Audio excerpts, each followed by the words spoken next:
I wanted to welcome everyone to A Voice for Women. Drive the change, step into your power. A virtual panel for women in business. Today is July 14th, 2022, and we're delighted that you're here. I would like to personally thank our panelists for taking their attentive time as we make an impact for women and their allies in business today. So to introduce our panelists, we have Robin Cohen. Robin is the CEO and founder of W Collective Company. Robin is, she's also founder of Utah's 40 over 40. She's an accomplished professional with 15 years experience, specializing in operations, business development, and event production. Having worked with startups, medium-sized businesses, as well as large corporations. Originally from Toronto, so James, you have another Canadian in the group.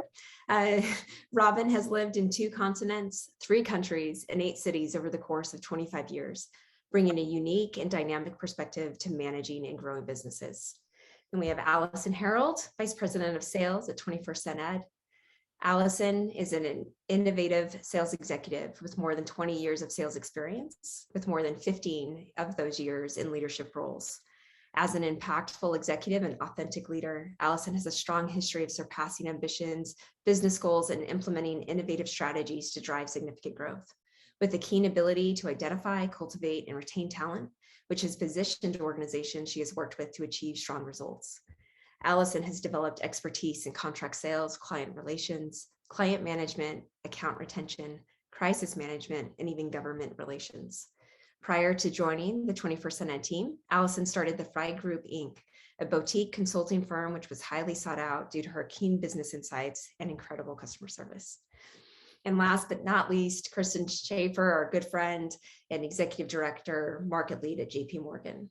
Kristen is an executive director and has worked successfully with executives, business owners, and some of the most influential families in the area to integrate many elements of wealth, pre and post-transaction planning, investment management, banking, lending, and philanthropy. She serves as a powerful gateway to deliver the firm's capabilities and address the complexities of significant assets. Kristen is particularly focused on helping women define their legacies and align their beliefs and values with their investments. Over a more than 20-year career, Kristen has worked in different markets and built an impressive background that includes wealth management, commercial banking, global treasury management, and international banking. As an international banker in Silicon Valley, she's advised on complex international transactions for high growth and high-tech companies and their founders. She's brought that experience to Utah. Kristen joined JP Morgan to work for a firm with a strong culture rooted in diversity, one that brings innovative opportunities and thought leadership to clients. Kristen graduated from the University of Evansville, where she earned a BA in liberal studies with an emphasis in organizational management. She holds Series 7 and 63 securities licenses.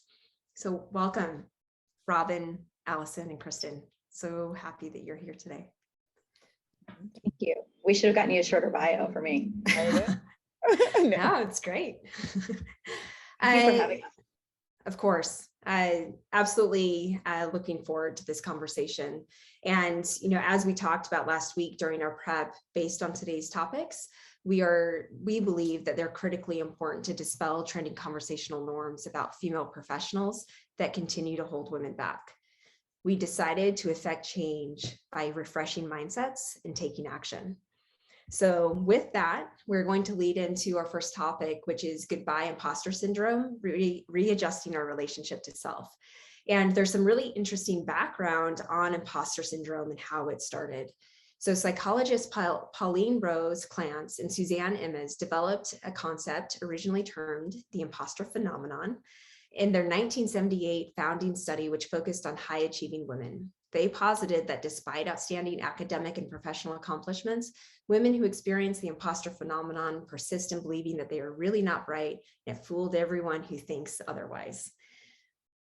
So with that, Kristen, what do you believe we'll achieve for women in business by dispelling imposter syndrome? What are some ways that we can do that for ourselves and each other? Thank you. Well, first and foremost, I think we all have it, right? Especially when you look at the data and numbers, women and I think I looked at the numbers last night, it was 90 something percent of women go through imposter syndrome. And it's really a form of fear. And so I've had it very specifically. Every time I've either gone to a new firm, even if you're experienced or if you take a new role, I think we all have this innate, I don't want to say anxiety, but it comes through sometimes as anxiety of, oh my gosh, what if they see me as a fraud?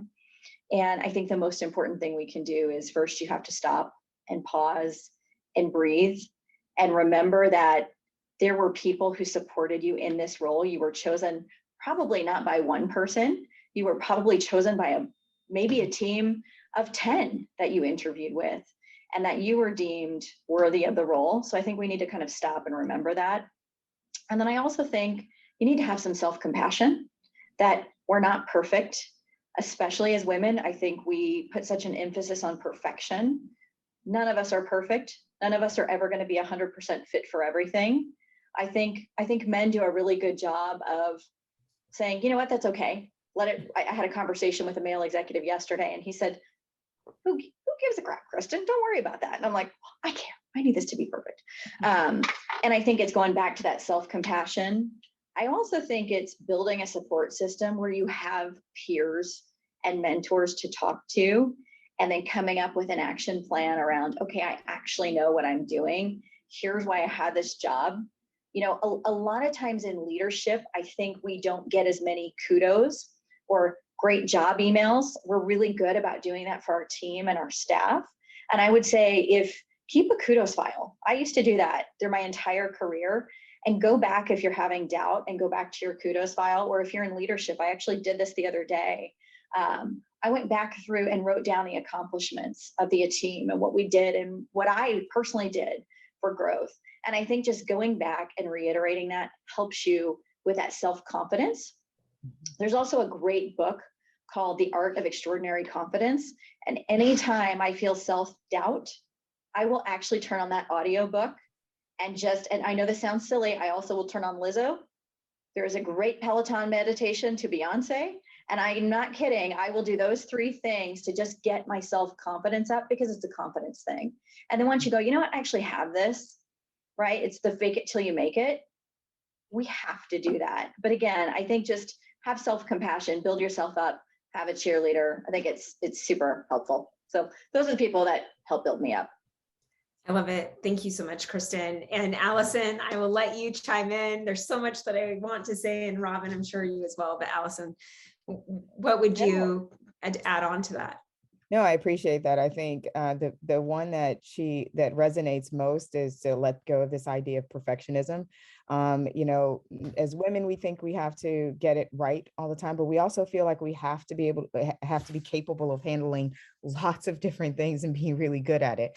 And taking the moment and recognizing the success that you've had. I think you mentioned a kudos files.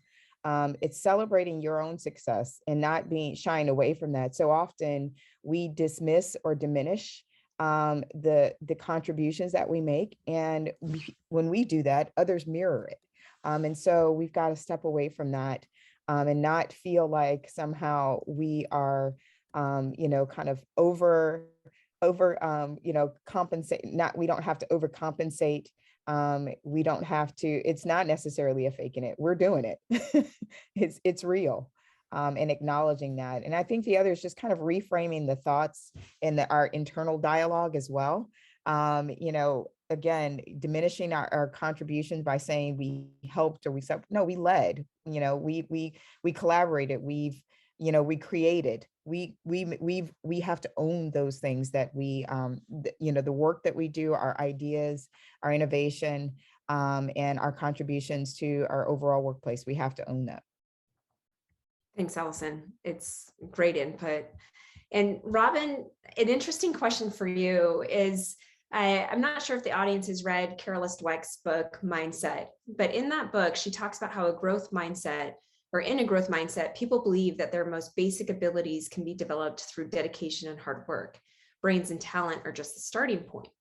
So this view creates a love of learning and resilience that is essential for great accomplishment. Now, if we take this concept and talk about self-actualization, Self-actualized people don't sacrifice their potentialities, that word I learned from James, in the service of others. Rather, they use their full powers in the service of others, which is a very important distinction.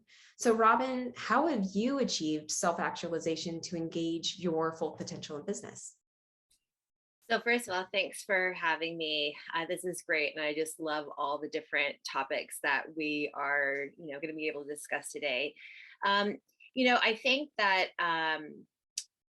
I think that first of all, I still have a ways to go in terms of achieving a certain level of self-actualization, if you will, because I feel that, if you've reached a certain level, then how are you going to be able to continue to learn and grow and develop your growth mindset and all of that comes with it? But I feel like many years ago, when I first stepped into women's advocacy and I was involved with an organization, for me, and up until today, I've always tried to take, my potential, my skill set, and really focus on impacting women. Like that has just been my driving force for many, many years. And the irony is that it's always been a side career. So I think like what's interesting about the whole topic around imposter syndrome is me all these years actually not embracing my true potential and my skill set to be able to combine what I feel my purpose really is on this earth and to be able to make money doing it. I think that there's an interesting place where a lot of people believe that you can't make money making an impact. And I have finally come to a place where I have just thrown that out the window. Because one, I think of people like Oprah, who has been doing that most of their career, right? Oprah will say, if you kind of look back at her career, she'll say that when she got to that place where she realized what her actual purpose was, that's when she changed her whole show, right? And the topics of conversation, that she really wanted to make an impact. And so what better example do we have as not only just anyone, but a woman who's made such an incredible impact and has made like a myriad, of wealth from it. So, I feel that I'm actually just coming into that place right now. I've had those moments throughout my career working with different companies and achieving certain, key goals for them. But me and myself actually saying finally, like, Robin, this is your time. It's actually right now.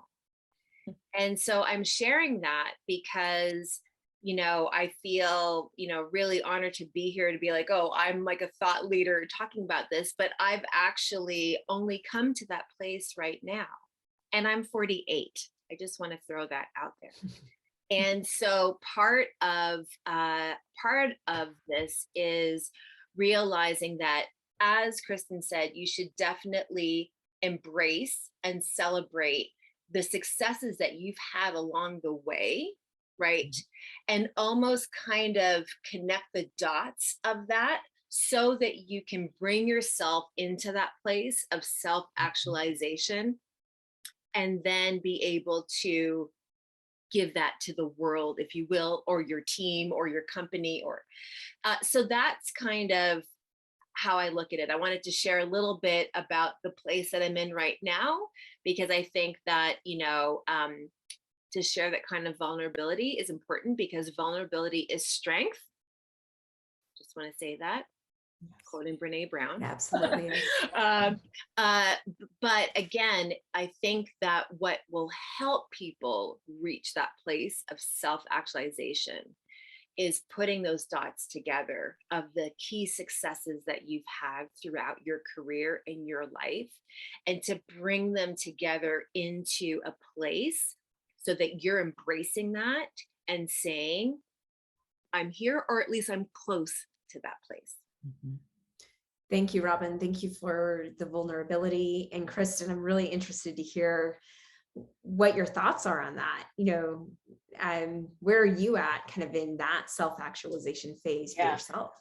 That resonates with me so much. I mean, we talked about this when we were having our pre-meeting, and I said, please share that, because I'm at the same point. It's been 24 years in my career, and it's been, as you're building your career. So there are a lot of folks that are very senior on this call, and there are some folks that are starting out their career. And I think as you continue to grow, and like Robin, you said, you have your kind of highs, your lows, you're putting things together. You have to become intentional and make your job what you want it to be.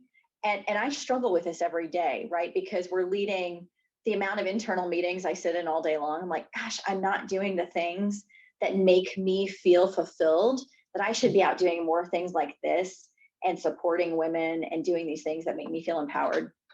So to me, I think I'm in that phase where as we continue to grow through our careers, it becomes less about rising through the ranks and the corporate ladder. It becomes more about purpose, and you get to be more intentional around the choices you make, right? And what we tell the younger team, and I tell all of our interns and analysts and junior folks, like, say yes to everything in the beginning, because those yeses are going to help you define where you want to be and the path you want to go. And that gets you to the point where you're then able to say no and only say yes to those things that are important.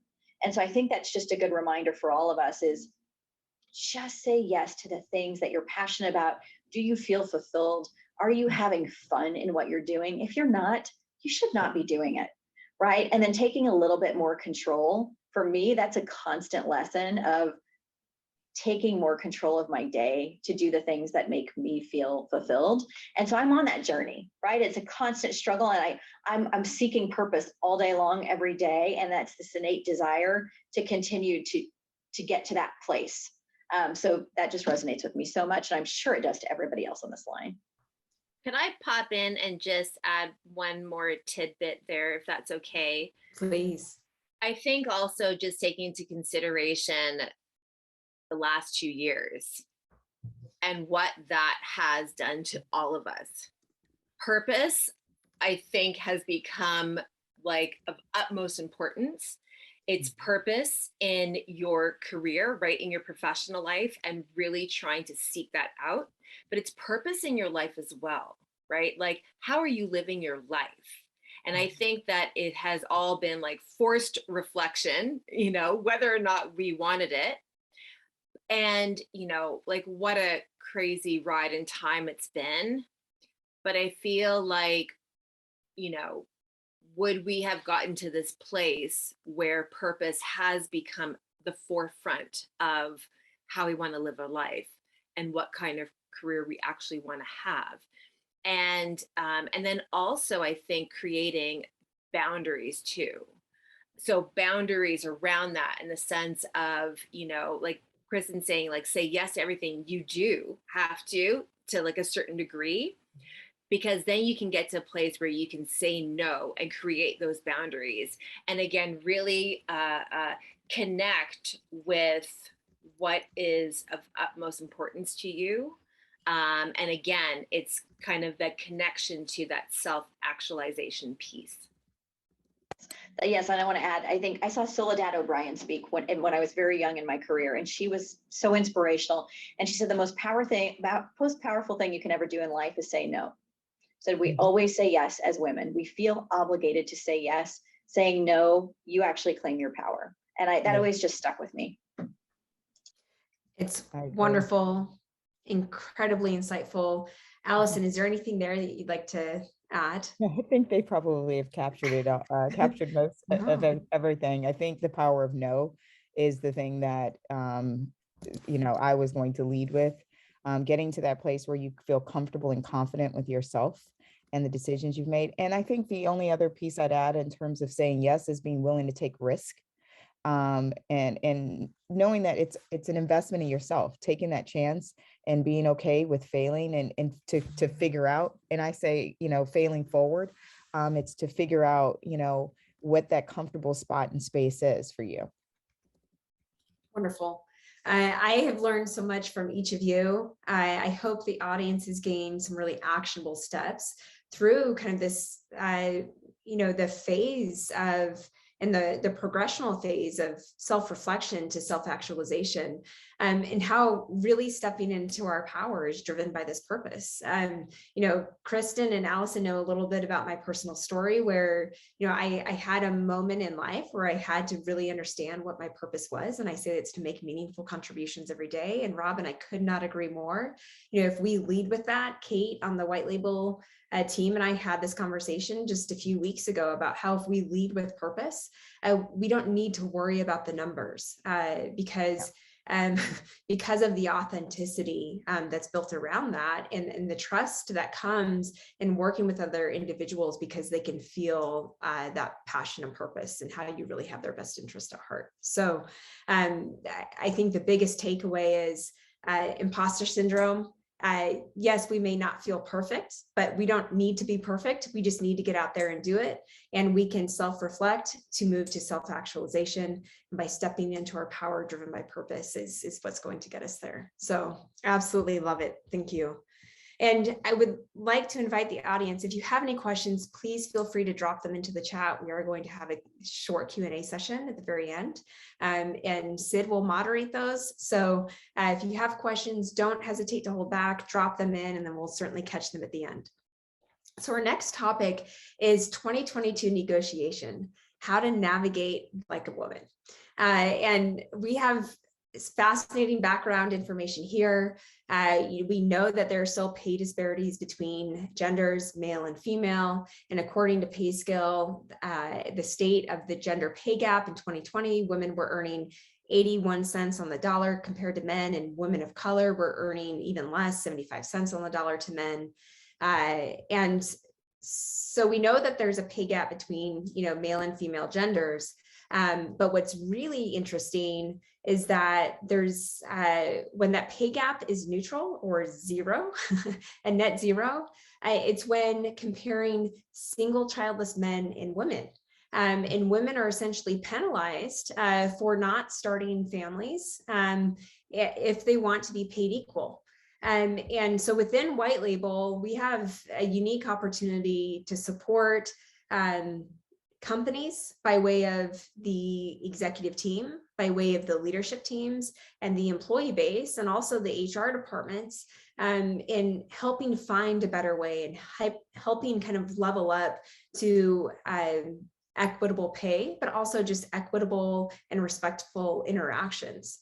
And within White Label, our stats show that over the last year, there were 72% of female candidates who did not negotiate, missing out on an average of 10% that they could have added just to their base salaries alone. And when we're looking at total reward strategies, base salary is one factor. There's also the benefits and retirement portion, as well as short-term incentives like bonuses or commissions, and then long-term incentives like options. And that was just base salary. So within that, not a single female negotiated for additional options, and only one negotiated for additional PTO, paid time off. 100% of the men that they brought on negotiated and at least got part of what they were asking for. Overall, 28% of females negotiated, 100% of males negotiated. So I think what we have learned from this is women, for whatever reason, and I think there's some learned social norms because of the education system, and how we reward children for sitting quiet and raising their hands. And most often those are the girls in the room. So we need to unlearn some of these norms where we received praise and recognition for being quiet. And we need to learn that we absolutely don't need to be perfect. We're all figuring it out. And it's okay to ask for raises. So Allison, let's start with you. What tips would you give someone contemplating to engage in dialogue with their company or leader about a pay raise or promotion? And kind of thinking about what can they do to prepare for the conversation, and then best practices on actually engaging in that conversation.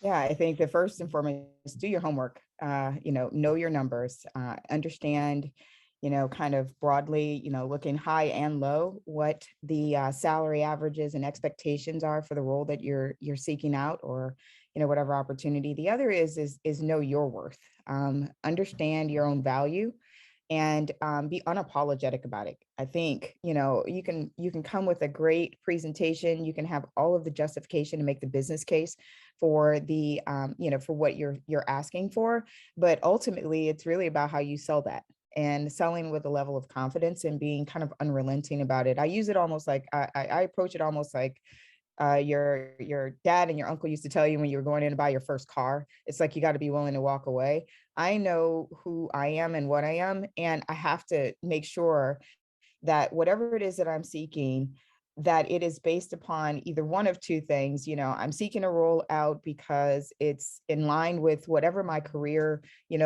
aspirations are, and I've done my homework and I understand what my the value that I bring and what I should be, what I'm worth. Or I'm looking for some type of, I'm willing to exchange, salary for an experience because I'm trying to build upon. So I might be willing to make some level of compromise, but either way, I have to own that. It can't be driven or led, by the person that's bringing me on board, or, the company that's bringing me on board. And so I think having that plan, having a plan, as always, with anything, doing your research, understanding what it is that you're trying to seek out, or you're trying to accomplish, whether it's in your own personal, development and growth, and or a specific role. And then making sure that you don't make it personal. Be willing to walk away from it if it doesn't meet those things. I mean, I think it does. I've taken on responsibilities that I thought I had to in order to get to another, a certain level or role or what have you. And I think I want to say that I walked away from every experience with some lesson learned, some harder lessons than others. But once you've been, you've said yes to everything, you've been in that, and you own this ability to say no and walk away, it empowers you in a way is really, really, it's different. Where you can, I think, create and you change the expectation, and you change the conversation around, how you progress and you move through your career. So I think Absolutely. that's the advice that I would give. Thank you. Robin, what are your thoughts there? So I was lucky enough to have a father that really helped me understand how to negotiate. And so the one thing that he always told me, because he's been in, executive recruiting most of his life, most of my life. And so the one thing that he always told me is, like, when you're going in there, so you have to look at, if it's transparent, what the salary is that they are offering versus what you're making right now. If it is at par, that you always negotiate at least a good 10 to 15K above that, because then you've got room to negotiate down. And so that's one thing. And you honestly, it's like, you have to also know your number, as Allison said, right? So whatever your number is that you would like to make, but in order to get to that number, you have to start higher.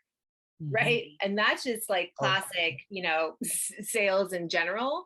But that is so important when it comes to negotiating your salary. So always, always, always go at least a good 10 to 15K above what you would actually like to make, because you know that you're going to negotiate down to that. That's one thing. Another thing is when you're actually, so if you're actually in that, interview, right, and you're talking about those aspects, is to also ask the company, what do they typically offer on a yearly basis in terms of a general promotion? So what does that percentage look like? And to understand that, because when the year comes around and the company is maybe holding back, you can at least then go in and say, hey, I know that I'm supposed to at least get this percentage as like a yearly kind of promotion. So that's one thing to know, is you have to know your number, but you need to know their number as well. What is the company offering? Ask them, how is like their bonuses paid out? Is it annual? Is it quarterly? that is super important. And I would even challenge you to say, if a company is saying, hey, we typically do annual bonuses, see if they'll pay it out quarterly. Sometimes they are open to that, and more companies are doing that, because that's such a great way to incentivize your people throughout the year, rather than you're kind of like hustling to get to the end of the year, to make your bonus. It's just a really nice incentive to give your employees throughout the year. So that's another point of negotiation. And I would say that outside of all of that, when you're already within a company, there is definitely that one point that you get your annual review, and what you hope to make, again, as like that general percentage. If you've been at a company for a good, 2-3 years, and what your salary is, that hasn't really moved much in those, last couple of years, I think that the other numbers that you need to know, especially now with inflation, right? So you have to know your numbers, you have to know the company's numbers, and you have to know what's going on in the world, right? And you have to just know what's going on in our economy, particularly, and to really kind of keep up to date with what's happening with the company, their profit, their revenue, what does that look like? Is there inflation? How is that affecting things? So you have to also know that information as well, so that you can kind of come in there, with that negotiating power.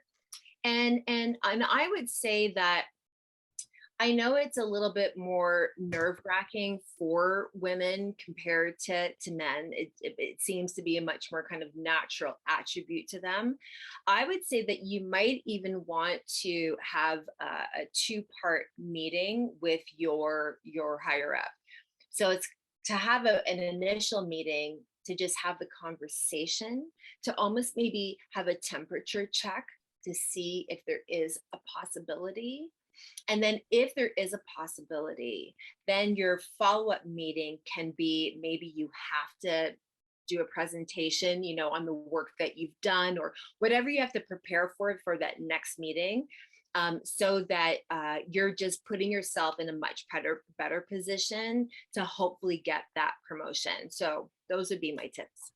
Yeah, I would like, if you don't mind, I would like to add to, it's because I've unfortunately been, as the manager in some scenarios with larger corporations, I've been in situations where the pay recommendation, and there was a disparity between men and women based on factors that, because we're recording, I'd rather not even, it's probably not, I'd rather not say, not because it's necessarily inappropriate, but it's just unfortunate, right? That we are still dealing with some of these things, stereotypes around, expectations around mothers with families versus, single moms versus, women that have husbands and families and things like that. And those are real conversations that have happened in this last decade, which still astounds me.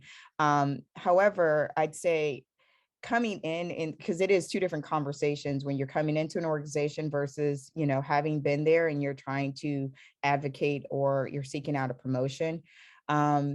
Ask the question, if you're coming in, what their position and their policy is around pay equity. In this current climate, I'd say know up front, what their thoughts and feelings. If you still are getting a sense that the responses around, time, tenure, experience, and what have you, those are all of your words. Oh, those are all the signs and the words that suggest that there probably are still some pay equity gaps in that type of organization. And then if you're looking for promotion, I say always, it's with the mindset that if I don't get what I'm looking for here, if I don't see the potential for getting what I'm looking for here, preparing yourself to seek out, opportunities elsewhere. And so with that, recognizing, and you start building your portfolio and saying, hey, these are all the things that I do in this, and these are the, and this is where it, in terms of role responsibility, how it aligns, and what the salary expectations or what I'd be getting that kind of on the open market. And if you, seeking out other opportunities, and be willing to make that case, so that they have to at least recognize the contribution and the value, and understand that if they don't address that, they're going to lose, talent. So don't be afraid. Thanks. Yeah, incredible advice. Thank you, Robin. Thank you, Allison. Kristen, I'm really interested to hear your perspective on this, because not only have you negotiated your own salary and comp packages, also you're leading the team at JP Morgan in Salt Lake. So what is it like for you, maybe kind of guiding and coaching your employees that are actually coming to you asking for raises? Yeah, I think first and foremost, I'll talk about me negotiating in prior roles. I would say I help a lot of friends right now as they're working with recruiters. I like this term. This is my floor. I've used that through my entire career. And like Robin said, I always, in fact, I tell friends, do your homework, look at what the comp is and say, this is my floor, and be prepared. Like we all talked about, if you have the experience. I'm not talking to the juniors on this call. If you're junior, first and foremost, you don't have the power to say that yet. And also you don't have the power to say no yet on a lot of things. So we can take that back and we can have a sidebar on that. If you're straight out of college, this is a separate conversation, and I'm happy to have that with you. But if you're a little further on in your career, say, this is my floor, and then be prepared to walk away. That's worked very, very well for me throughout my career. And if they really want you and you're the right person for the job and you have experience, it's a starting point, right? It's a place for you to know, are they in the ballpark of where you need to be? So that's always been very helpful to me, negotiating. I would say also, as you're looking at companies, look and see how transparent it truly is. But for me, this is my floor has always worked. Here's a book I like on negotiation, The 48 Laws of Power. It is harsh. It is, you're gonna go, ooh, I don't like it. It feels a little like, ugh. But it's so good, because when you negotiate, it has nothing to do, yes, when we're talking salary, yes, it's about you and what you bring to the table, but it's also about what can you do for the other person, right? People are driven by themselves. So if you're negotiating in business and sales and whatever, you're negotiating with clients, it has nothing to do with your agenda, right? It's all about the other person's agenda and what they want to accomplish. And so to me, read that book. I think it's one of the best books. Again, it's harsh. It just feels a little like people are all out for themselves. But at the end of the day, it goes back to that human behavior that we're always going to look out for ourselves first and foremost, even if we care about people. It's just innate human behavior. And again, that doesn't mean to sound pessimistic, but that's, I don't know if we have any behaviorists on the phone, but just goes back down to that human behavior. Well, and Kristen, I appreciate you sharing that, because negotiation and persuasion is a business skill, very simply stated. And it's not negative. Oftentimes we're looking to find balance between the needs of departments, between the needs of, finance and HR, between, two departments that are tasked with supporting on a project for a product rollout, and they're going to see conflicting needs. So yes, negotiation and persuasion is a way to, get everyone kind of in this balanced center to accomplish an overarching goal or initiative. Yes. I want to make one more.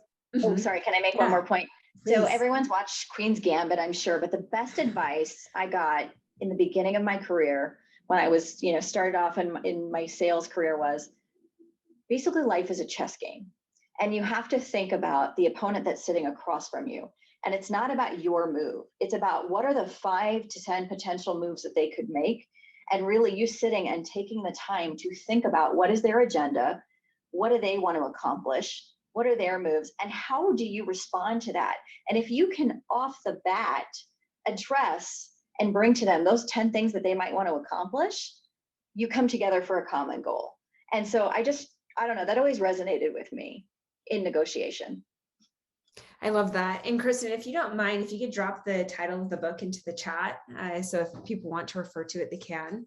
And then I have one that I've deferred to. I'm going to read yours, Kristen. I'm sure it will help me, that I'll add in as well. And sorry, did we have another comment? No, okay. No, I've got mine into the chat as well. I'm a proponent. I follow a Chris Voss. And yes. I don't know if everyone else, yes. Mm-hmm. Yeah, he's great. Thank you. So for our last topic, And we'll take about 7 minutes to kind of dive deep into this. And then we'll end with a speed round and a Q&A session. I wanted to talk about actually stepping into our power. And Allison, Robin, Kristen, get your tips on what this means and what this looks like. So Robin, what advice do you have for women who are working to overcome current career obstacles and turn those challenges into opportunities?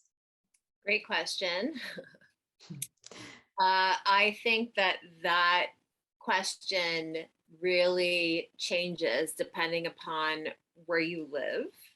I will say that there are some unique challenges to living here in the state of Utah versus living in San Francisco, New York, Los Angeles, places that I've actually lived, and what that means. I think it's very different depending upon where you live.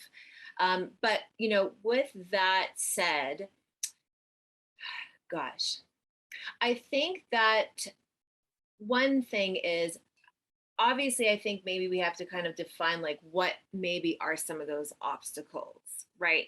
Because one level of obstacles is the pay gap, which there's only really so much that you can do there to really change that obstacle and to, make it to your benefit, and to your benefit would be to the benefit of all, right? If we're able to really, overcome that obstacle, I mean, that really takes us to a whole new level.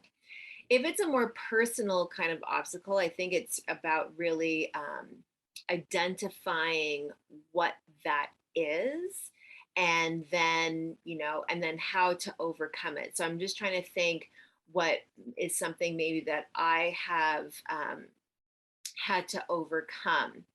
I think the one obstacle that I've had to work on, and I think that this tends to be the case for a lot of strong-willed, smart, sassy, opinionated women.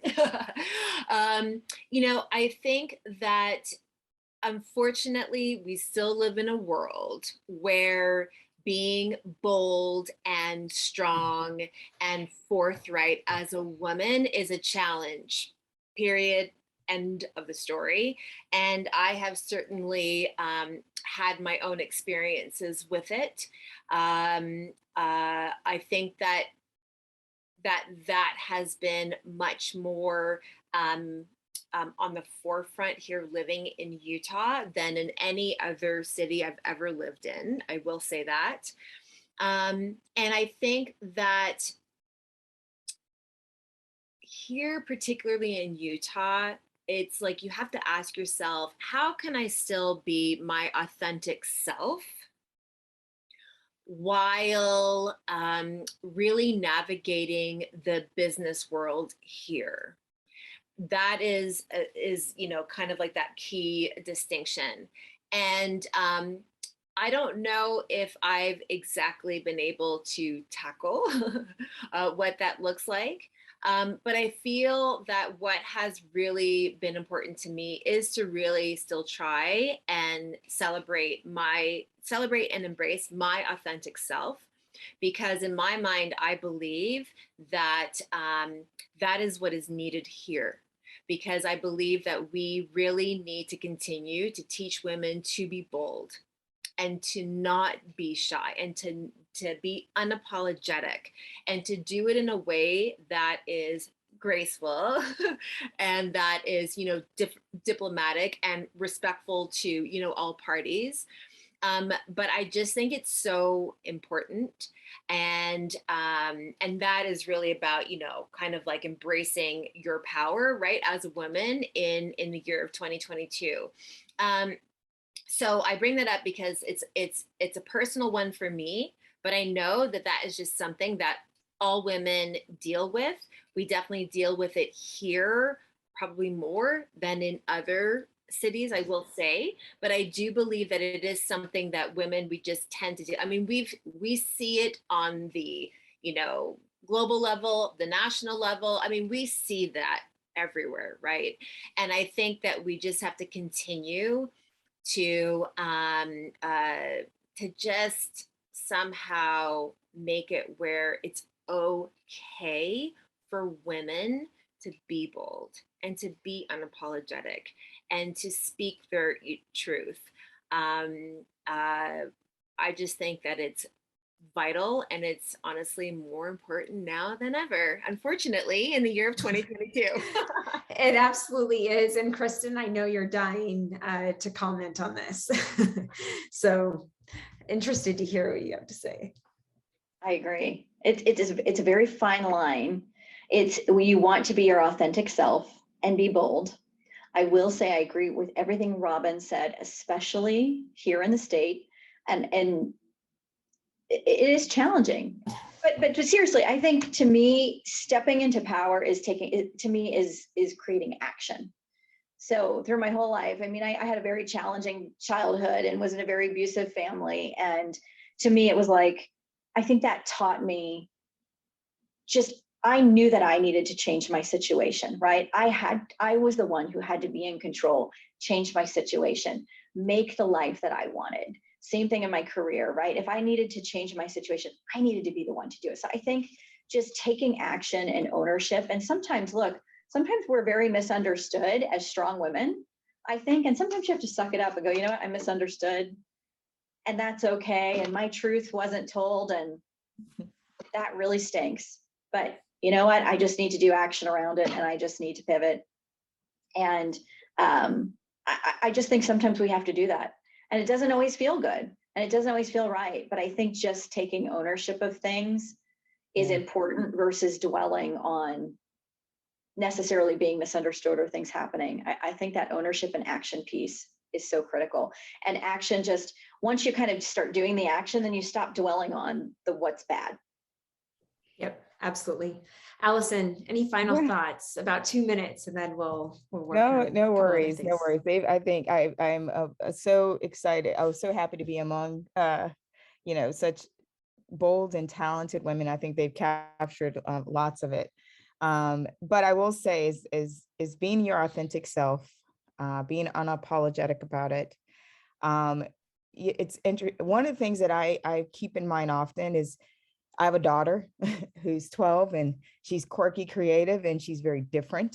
And as I continue to try to empower her, I have to do the self-talk for myself, So if I'm going to give her that advice, I have to embody that, and continue to, show up in that way and in that space all the time. And so with that, it's funny today, as I'd been away for a couple of sessions, and I came back and they said, man, the energy change. Oh, you see, and they're joking. The energy changes when you come in, when Allison comes back into the space. I said, you're welcome. You're right. You're welcome. I'm taking that as a good thing. Instead of internalizing and thinking something bad and negative, I'm going to help you understand that it's a positive, even if that's not what your intention was. Right. Mm-hmm. But again, like I said, I think in these moments if I'm giving advice, if you've sought me out to share insights and wisdom, that I have to remind myself to constantly, how have I represented that today? And I asked myself that question: how did you show up as the best version of yourself? And some of it is in practice in the work that I do, but some of it is also personal, and being, being unapologetic and fearful, all of those things as well. I appreciate that so much, Allison. Yes, it's constant self-reflection. I do the same thing. If I'm being asked to attend or invited to share insights, on a topic that's in my area of expertise, I love your comment there. Just say you're welcome, or absolutely. Yeah. We should be in the space. We need to be in the space. We are in the space. And we can, step in, lean in further. Thank you so much for all of this. I could talk for hours on each topic. There's so much to unpack around pay equity, organizations really taking that serious. I believe the needle is moving, and more teams are looking at taking that seriously. The negotiation piece, And simply, we know we have constraints as females in business. Today, we learned so many actionable tips, steps, mindsets that we can really engage to step into our power. And thank you each for opening up, being vulnerable, and again, your time. We did have a couple questions and we are nearing time. So I'll read those questions. And then what I'd like to do is end with the panelists just sharing how you can connect with them. Everyone is happy and willing and would love to engage with you offline. And then we will be sending out a post-attendee email with additional materials for you to reflect. And we're also offering an option if you would like. White Label is happy to run a comp analysis report for you based on your role, so you can have effective, accurate data. We actually belong to a salary assessor group, so it's better than any open source data that you can get. So if you want to go in and actually have that conversation, we're there to help you get the accurate data to lead that conversation with. So with that, Allison, Robin, and Kristen, if you just don't mind sharing how people can connect with you after, and then we'll wrap up. Yeah, the best way would be to get in touch with me on LinkedIn. It's like my second home. And so I think that if you do it where I think it's just Robin Cohen. So it's like linkedin.com/Robin Cohen. You can connect with me there. DM me. I'm very active on LinkedIn. I'm in the process of relaunching my website. So to be announced soon. And then if you really just want to like directly get in touch with me, it's Robin with a Y at W, the letter W, collective co.com if you'd like to just email me directly.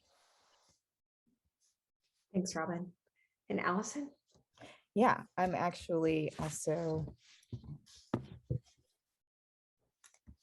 I'm just going to drop some questions into the I'm chat. actually also pretty active on LinkedIn as well. So you can always reach out, and I'm just Allison Harold on LinkedIn.